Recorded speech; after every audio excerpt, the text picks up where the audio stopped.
오늘 말씀의 제목은 세상이 전부인 줄 아는 사람들입니다. 자, 하나님께서 인간의 계획을 사용하셔서 또 당신의 섭리를 이루어 가신다라는 말씀을 지난주에 나눴습니다. 그리고 그 하나님의 섭리가 이제 사도 바울로 하여금 가이사에게 상소할 수밖에 없도록 그렇게 만들어 가셨어요. 그래서 지금 이 재판이 2년을 넘어서 3년 가까이 끌어오던 재판인데 이제 그 재판이 또 새로운 국면을 맞이하게 됩니다. 자, 그런 가운데 오늘 본문은 이제 바울과 만나게 되는 새로운 인물이 또 등장하는데 그 사람이 바로 이제 13절에 나오는 아그리빠 왕과 버니게라는 여인입니다. 아그리빠 왕은 정확하게 말하면 아그리빠 2세입니다. 그러니까 1세가 있었어요. 1세는 아버지겠죠. 그리고 지금 여기 본문에 나오는 사람은 아그리빠 2세입니다. 그런데 우리가 한 가지 의문이 드는 것은 지금 유대 땅을 다스리는 사람은 총독 베스도예요. 근데 왜 유대에 또 왕이 있습니까? 다스리는 총독이 있는데 왕이 또 있다는 겁니다. 이 왕, 이 아그리빠 왕은 원래 이 유대 땅이 로마에 정복되기 전부터 있었던 왕이에요. 그러니까 예수님 시대에도 헤롯이 다스렸잖아요. 그러니까 헤롯의 아들의 아들이 지금 계속해서 유대를 다스리고는 있는데 이제 로마가 정복하고 나면서부터 이 왕은 그냥 호칭은 왕이지만 실제 왕권은 없는 그런 허수아비 같은 왕이에요. 그러니까 왕권이라 하면 재판권과 통치권이 있어야 왕권이거든요. 근데 이 아그리빠 왕은 재판권, 통치권은 없이 그저 이름만 왕일 뿐이라는 겁니다. 더구나 이 사람은 아주 정치적인 인물이었다고 해요. 그래서 로마의 비위를 잘 맞춘 사람이라고 합니다. 그래서 이 AD 48년부터 한 70년까지 비교적 긴 기간 동안 왕으로 이제 지냈던 사람이 이 아그리빠 2세입니다. 더구나 이 사람은 66년부터 70년까지 있었던 전쟁 기간에 더욱더 철저히 로마에 충성을 했대요. 그래서 전쟁 후에 더 많은 영토를 부여받기도 했다고 합니다. 그러니까 굉장히 정치적인 인물이에요. 로마와 굉장히 밀착된 관계 속에서 특혜를 받았던 그런 인물이 아그리빠 2세입니다. 때문에 이 사람이 오늘도 지금 베스도를 문안하러 왔다 그러잖아요. 13절에 보면. 그러니까 로마 총독이 새로 부임할 때마다 와서 문안을 하는 거예요. 로마의 경의를 표하는 겁니다. 나는 로마가 나를 먹여 살려주는 그런 사람이니까 그냥 새로운 총독 올 때마다 그 앞에 굽신굽신 하는 거예요. 왕인데. 그러니까 오늘 이 세상에도 이렇게 아그리빠와 같이 적당히 아부도 할 줄 알고 그냥 시대를 잘 읽을 줄 아는 사람이 대접받는 시대 아닙니까? 아무리 뭐 실력이 대접받는다 하는 말을 해도 여전히 존재하는 것은 권력이고 또 인맥이고 또 돈 있으면 다 이렇게 되는 그런 시대 아닙니까? 바로 그런 연결고리를 붙잡고 성공하는 사람들은요, 그때도 있었고 지금도 있다는 겁니다. 하나님 보시기에는 정말 뭐 정직하지 못한 모습이잖아요. 아그리빠가 그런 사람이라는 것입니다. 근데 참 이상한 것은 이런 사람이 지금 바울을 만나서 바울의 말을 한번 들어보겠다고 나선 거예요. 22절을 보시면 아그리빠가 베스도에게 이르되 나도 이 사람의 말을 듣고자 하노라 그래요. 그럼 왜 이 사람이 바울의 말을 들으러 갑니까? 바울이 할 수 있는 말은 복음인데 그냥 이 사람은 복음에 대해서 관심이 있는 게 아니라 그냥 단순한 호기심에 불과했습니다. 바울이라는 사람이 대체 어떤 사람이기에 지금 온 나라를 이렇게 지금 뒤집어 놓았는가? 왜 이렇게 유대인들이 그를 잡아 죽이지 못해서 이렇게 안달인가? 그거에 관심이 있는 겁니다. 근데 사도 바울이 전도하러 아테네죠. 아테네 갔을 때 거기 사람들도 꼭 그랬어요. 아텐 사람들은 복음을 잘 받아들이려고 하지 않았습니다. 근데 바울이라는 사람이 와가지고 무슨 뭐 도를 전한다고 하니까 이 사람들이 굉장히 그 철학에 관심이 있던 사람이니까 또 새로운 철학을 말한다는 사람이 등장하니까 거기에 관심이 가는 거예요. 그래서 바울이 전하는 복음을 듣긴 들었어요. 하지만 들었지만 복음을 듣고 회개하진 않았어요. 왜냐하면 말씀이 그저 단지 호기심에 불과했기 때문에 그래요. 말씀을 대하고자 하는 태도가. 그러니까 세상에 이런 사람들이 많다는 겁니다. 그러니까 이런 호기심으로 복음을 전하고 복음을 듣고자 하고 하나님 말씀을 듣고자 하는 사람들은요, 이 구원과는 전혀 상관없는 그런 사람들이에요. 복음을 들었으면 자신이 지은 죄에 대해서 슬퍼하고 애통해하고, 그리고 그 죄를 하나님 앞에 회개하고 그 복음을 받아들이고 영접하는 이런 자세가 되어야 되는데 그게 아니에요. 그냥 한번 듣고 마는 거예요.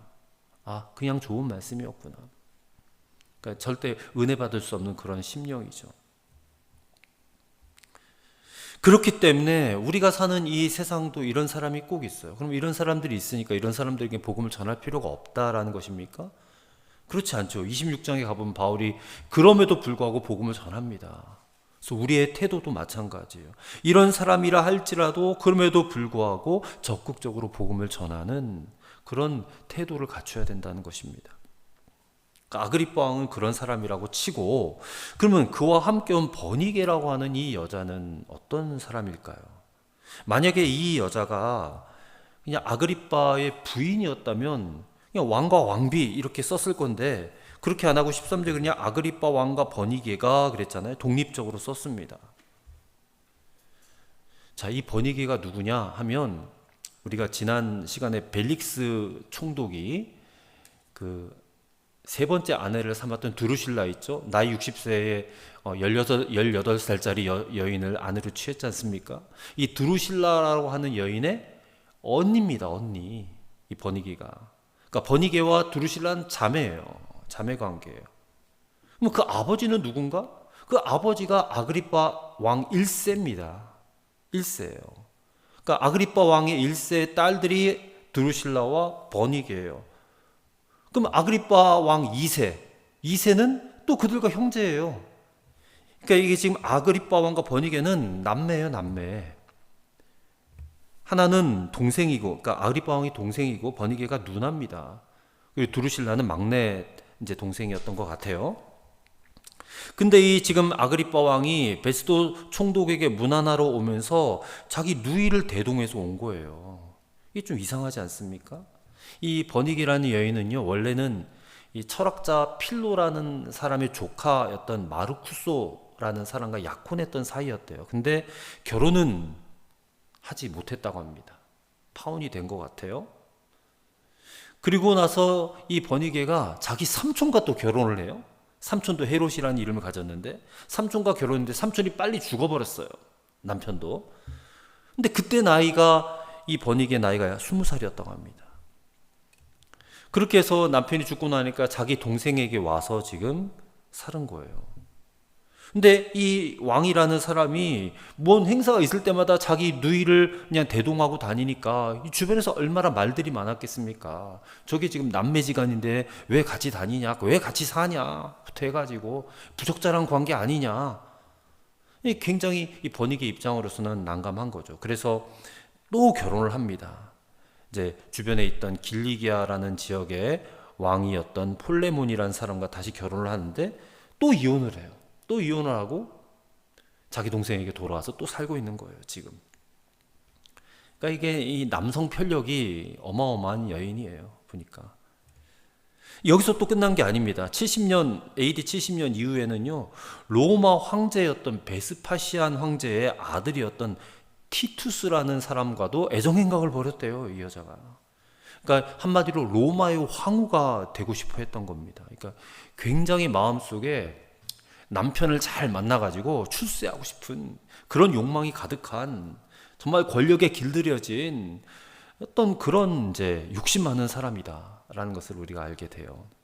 지금 아그리빠 자기 동생 옆에 붙어 있는 이유가 바로 그런 것 때문에 붙어 있는 겁니다.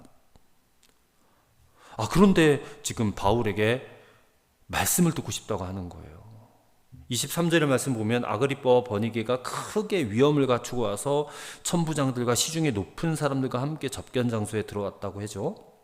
그리고 바울도 데리고 왔어요. 그래서 이제 바울의 말을 이제 듣게 됩니다. 26장에 쭉 나오게 돼요. 이 아그리빠와 버니게는요, 베스도 총독에게 와서 여러 날 있었다고 했죠. 여러 날 있었다. 14절에 보니까 여러 날 있었는데, 그러던 어느 날 이제 베스도가 아그리빠 왕에게 이 바울 사건에 대해서 자초지종을 이제 얘기를 하고 있는 거예요. 벨릭스 전임 총독이죠. 전임 총독이 한 사람을 구류해 놓았어요. 근데 대제사장들과 장로들이 그 바울을 고소하더라는 것입니다. 근데 여기 한마디가 더 첨부가 되어 있어요. 15절을 말씀 보세요. 내가 예루살렘에 있을 때에 유대인의 대제사장들과 장로들이 그를 고소하여 정죄하기를 청하기에, 그래요. 이게 정죄하기를 청하기에는 이게 재판을 원한 게 아니라 바울을 처벌해 달라. 쉽게 말해서 사형 선고를 내려달라. 이제 그런 거예요. 그리고 이 사람이 지금 신임 총독이잖아요. 온 지 얼마 안 되니까 이 사건을 잘 모를 것이다라는 것 때문에 우리랑 당신 잘 지내고 싶으면 우리가 원하는 대로 해줘야 된다 하면서 강력하게 처벌을 원했다는 겁니다. 하지만 베스도가 정직한 사람이었어요. 피고가 원고들 앞에서 변명할 기회도 주지 않고 판결을 내린 것은 로마 사람의 법이 아니다 라고 16절에 그렇게 말하면서 거절했다는 거예요. 근데 재판을 해보니까 베스도가 짐작하기로는 이 어떤 그런 처벌을 받을 만한 악행을 저지른 적이 없다는 거예요. 이 원고들이 하나도 그 증거를 들이밀지 못한 거예요. 그러니까 증거도 없이 그냥 자기가 미우니까 그냥 죽여달라, 처벌해달라 이렇게 얘기를 했다. 그런 얘기예요. 그게 18절입니다. 원고들이 서서 내가 짐작하던 것 같은 악행 혐의는 하나도 제시하지 아니하고, 그래요. 그리고 그게 또 25절에도 또 똑같은 말을 해요. 내가 살피건대 죽일 죄를 범한 일이 없도이다. 그래요. 그러면 마땅히 이 사람을 석방을 해야 옳지 않습니까? 근데 석방을 하지 않아요. 그건 지난주에 이제 이유를 얘기했죠. 여전히 눈치를 보고 있는 겁니다. 이 대제사장들과 장로들에게 밉보이면 이게 정치 인생이 불편하니까 비위를 거스르면 안 되겠다 판단을 한 거예요. 그래서 풀어주지 못하고 다시 지금 아그리빠 왕을 초청해가지고 그에게 의견을 묻고 있는 거예요. 이 사람을 좀 어떻게 하면 좋겠는가. 자, 이 사람의 모습을 보면 참 빌라도와 흡사해요. 빌라도도 결국에는 풀어줘야지 마땅한데 예수님을 풀어주지 못하잖아요.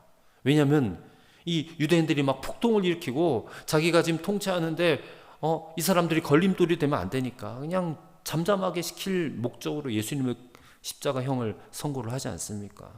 지금 베스도도 바울을 넘겨주려고 하는 거예요.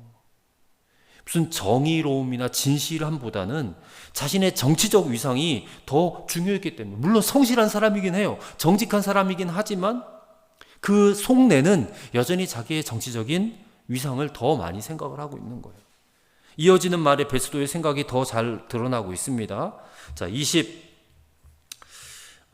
몇 절이죠?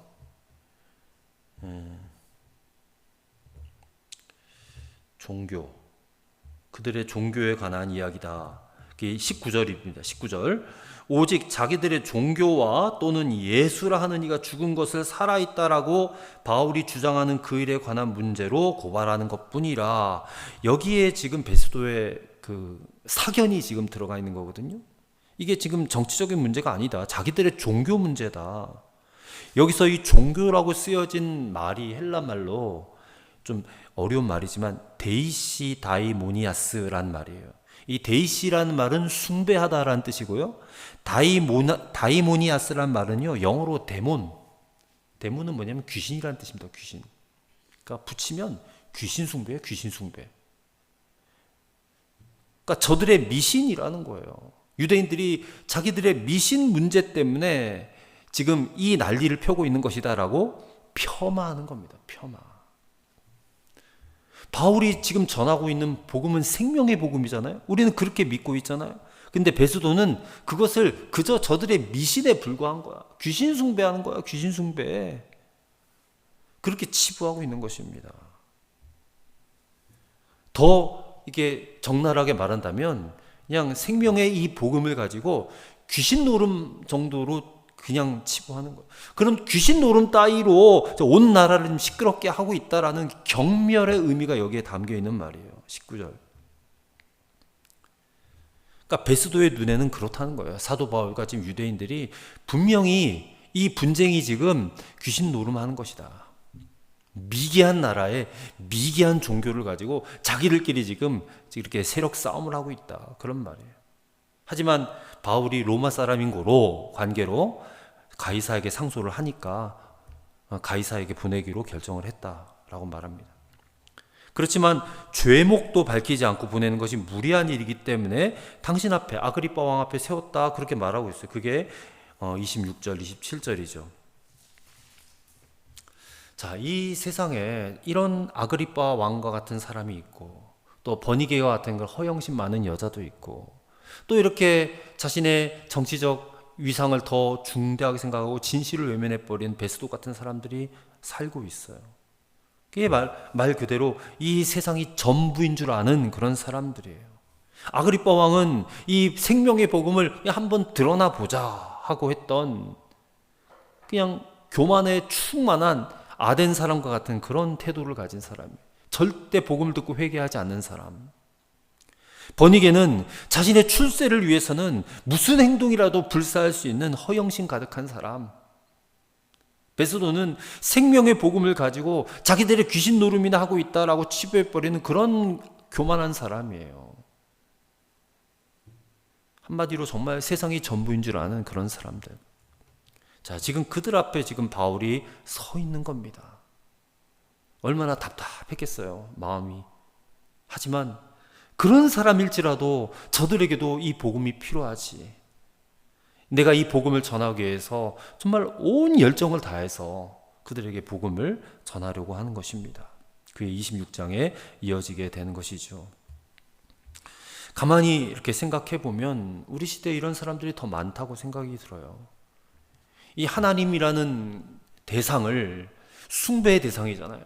우리 경외의 대상인데 그 하나님을 그냥 인간 세상에 끌어내려가지고 인간의 토론의 대상으로 그냥 삼고자 하는 그런 인간들이 얼마나 많은지 몰라요. 하나님에 대해서 한번 토론해보자. 또는 이 생명의 복음과 하나님의 말씀을 왜곡해서 전하는 사람들이 있단 말이에요. 뭐 이단들이 대표적이죠. 근데 그런 이들도 존중하는 마음으로 함께 상생의 길로 가야 된다 하면서 비성경적 주장을 하는 사람들도 그렇게 그들의 말도 우리가 일리가 있다. 그런 이야기들을 그냥 쉽게 건네면서 소위 복음에 물 타는 사람들도 있단 말이에요. 복음은 절대로 세상의 의견과 기준과 타협할 수 없어요. 복음은 그 자체가 너무나 순결한 복음인데 그 복음에 그냥 자꾸만 세상 것들을 집어넣어가지고 물 타버린다는 거예요. 그래서 이상한 복음을, 변질된 복음을 만들어내는 거예요. 그게 기복주의 신앙이거든요. 기복주의 신앙. 예수 그리스도가 우리를 십자가 지셨기 때문에 우리는 더 이상 이 땅에서 고난받을 필요도 없고 우리는 더 이상 이 땅에서 해받을 필요도 없다. 예수님이 다 담당하고 죽으셨는데 우리가 왜 여기서 우리는 그냥 예수님이 다 짊어지고 가셨기 때문에 우리는 이 땅에서 축복만 누리며 사는 것이다. 성경은 절대 그렇게 말씀하고 있지 않은데 그냥 사람들 듣기 좋으라고, 그래서 자기들 바라고 원하는 것을 구체적으로 하나님 앞에 아뢰야 된다고. 자동차는 어떤 종류의 자동차를 구해야 되고 얼마짜리에 어떤 옵션을 가진 뭐 그런 식으로 하나님 앞에 기도를 하라고 가르치는 그런 목사들도 있단 말이에요. 정말 복음을 이상하게 변질시키는 거죠. 근데 그런 인간들이 공존하는 세상에 우리가 지금 살고 있는 겁니다. 하나님이 이 세상 가운데 우리가 살도록 하신 거예요. 이런 시대에 이렇게 타락한 인간들에게 우리가 들어가가지고 이 생명의 복음, 이 존귀한 복음을 증거하며 전하며 살도록 하신 것이다라는 거예요. 그래서 오늘 우리는 세상이 전부인 줄 아는 사람들과 함께 살고 있습니다. 아그리빠, 버니게, 베스도, 이런 사람들, 그저 이런 사람들의 특징은 그래요. 그저 이 땅에서 잘 되고 그리고 이름이 높아지며 그리고 남들보다 좀 더 많이 가지고 더 많이 누리며 사는 것을 전부인 것으로 아는 그런 사람들이에요. 사사기 시대에 사람들이 그랬잖아요. 하나님이 왕이신데 하나님 왕 아니다 제껴놓고 그냥 자기 소견이라고 하죠. 자기 의견이고 소견에 옳은 대로 사는 사람들. 근데 그런 사람들과 우리가 함께 살아가고 있어요. 그럼 우리는 어떻게 살아야 되겠습니까? 우리는 저들과 다르게 살아야 되죠. 그게 해답이에요. 그게 정답이에요. 우리가 저들과 똑같이 살면 아무리 교회를 열심히 다니고 아무리 성경을 열심히 읽어도 삶이 그들과 똑같다면 우리의 책임이 더 크고 우리가 하나님께 받을 심판이 더 크다는 사실을 알아야 돼요. 우리는 저들과 분명히 구별되어 살아야 된다는 것입니다. 이 세상이 전부가 아니에요. 엄연히 하나님 나라가 있고 그 나라가 이 땅에 지금 오기 일보 직전에 있는 거예요. 계시록을 읽어가고 있지만 요한계시록 마지막 부분에 보면 하늘에서 새 예루살렘이 이 땅에 내려오는 장면으로 묘사를 하고 있거든요. 지금 하나님의 나라가 그 새 예루살렘, 우리가 영원히 들어갈 하나님의 나라 천국이 이 땅에 내려오기 일보 직전에 우리는 살고 있는 거예요. 그런데 이 망해지고 없어질 이 세상에 여전히 미련을 두고 이 세상이 전부인 것처럼, 아니 새로운 세상이 기다리고 있고 준비되어 있는데 이 지금 눈에 보이는 망할 세상을 전부인 것으로 알고 이 세상에서 어떻게든 그냥 한몫 잡아버리고 살아가는 수많은 저들과 우리가 똑같이 살아야 되겠는가? 그게 얼마나 어리석은 생각입니까? 우리가 그렇게 살아서는 안 된다는 거예요. 우리는 이 세상은 전부가 아니다. 이 세상은 곧 망할 세상이다. 그래서 정말 장망성이라고 하잖아요. 장망성. 잠시 잠깐 후면 곧 망할 세상이라는 거예요. 이 세상은. 그렇기 때문에 진짜 세상, 하나님 나라가 곧 이 세상에 도래하게 될 텐데 우리는 그 세상에 들어가서 살 사람들 아니겠어요? 그러면 이 세상과는 다르게 살아야죠. 우리는 이 세상에 물론 발딛고 살지만 곧 도래할 하나님 나라 천국에 합당한 삶을 살아가야 된다는 거예요. 그것 때문에 세상 사람들이 조롱할 수도 있어요. 세상 사람이 너는 왜 우리랑 다르게 사냐 비판할 수도 있어요. 근데 우리가 믿는 세상이 그 세상인데 어떻게 이 세상과 똑같이 살 수 있겠는가? 예수님 분명히 말씀하셨습니다. 우리가 이 땅에 발딛고 살아가지만 우리는 이 세상에 속한 사람들이 아니라 그랬어요. 너희는 이 세상에 속한 자들이 아니라 그랬어요. 우리의 시민권은 어디 있다고 그랬어요? 사도 바울이? 하늘에 있다고 그랬잖아요. 그럼 하늘의 시민권 가진 자가 이 땅에 있는 사람들과 똑같이 살아간다? 이건 말이 안 된다는 거예요. 그래서 오늘 우리가 함께 기도할 때에 하나님, 그렇습니다. 이 땅에 살지만 우리의 시민권은 하늘에 있고 우리는 이 땅에 속할 수 없는 사람들이기 때문에 주님, 내가 결심하겠습니다. 내가 이 세상에 속하지 않겠습니다. 내가 저들과 똑같이 살고 싶지 않습니다. 주님, 저들과 다르게 살기를 원합니다. 이 세상이 전부인 줄 아는 저 사람들에게 다르게 사는 인생이 무엇인지를 보여줄 수 있게 하옵소서. 내가 믿는 예수 그리스도, 내가 절대적으로 부여잡고 있는 그리스도의 이 생명의 복음이 나의 삶을 통하여 저들에게 전해질 수 있도록 정말 내 마음을 다하여 살아가겠습니다라고 결심하고 주님께 기도하는 이 시간이 되시기를 바라겠습니다. 합심해서 기도하겠습니다. 전능하시고 거룩하옵신 주님, 오늘 감사합니다. 이 말씀으로 주여, 우리가 더 이상 이 세상이 전부인 줄 아는 세상 사람들과 똑같이 살아가지 말아야 될 분명한 이유를 깨닫게 하심을 감사합니다. 하나님, 그저 이 세상에서 남들보다 더 많이 갖고 더 많이 누리고 더 잘 살고 그래서 남들보다 우위에 있고 내가 그들을 부리며 내가 그들을 하수인처럼 여기며 그렇게 살고자 하는 그런 인간적 욕망들, 세상적 욕망들 하나님 십자가에 다 못 박습니다. 이 세상이 전부가 아니고 곧 도래할 하나님 나라 저 새 예루살렘 성이 지금 이 땅에 내려오기 일보 직전인 삶을 우리가 살고 있는데 하나님, 여전히 이 땅의 것들을 전부인 줄 알고 살아가는 어리석은 저들과 같이 살지 않게 하여 주옵소서. 이 세상과 다르게 살 것을 결심합니다. 그리스도인으로서 저들과 똑같이 역시 이 세상에 살고는 있지만 결코 이 세상에 속하지 않은 하늘의 시민권을 가진 하나님의 백성으로서 하나님 이 땅에서 정말 다르게 살기를 간절히 바라고 원합니다. 하나님, 이것이 우리의 숙명이고 이것이 우리의 운명이라는 사실을 분명히 깨닫고 오늘 우리를 통하여서 이 세상이 전부이지라는 저 세상 사람들에게 그리스도의 생명의 복음이 전해질 수 있기를 원합니다. 나의 삶을 통하여, 나의 복음 전도를 통하여 하나님, 저들도 더 이상 이 세상에 미련 갖지 말고 하나님 나라가 곧 이 땅 가운데 도래하게 될 텐데 그 나라가 이 땅에 임할 때 하나님, 우리가 천국 백성으로서 인정받고 주님의 선택 가운데 들어갈 수 있는 하나님, 그런 그리스도인들이 될 수 있게 인도하여 주시옵소서. 하나님, 이 세상이 전부인 줄 아는 사람들, 오늘날 이 시대의 아그리빠, 버니게, 베스도와 같은 사람들에게 오늘 그리스도인 된 우리들은 과연 어떤 모습으로 저들에게 다가가야 할지 분명하게 깨닫게 하여 주신 줄로 믿습니다. 주님, 우리는 저들과 똑같은 생각이나 하고 저들과 똑같은 삶의 방식으로 살아서는 안 된다는 것을 이 시간 분명히 깨달은 줄로 믿습니다. 비록 이 땅에 발비추고 살아가고는 있지만 우리는 이 세상에 속할 수 없는 그리스도인들입니다. 우리는 이 세상과 더불어 살아갈 수 없는 하나님 나라 백성입니다.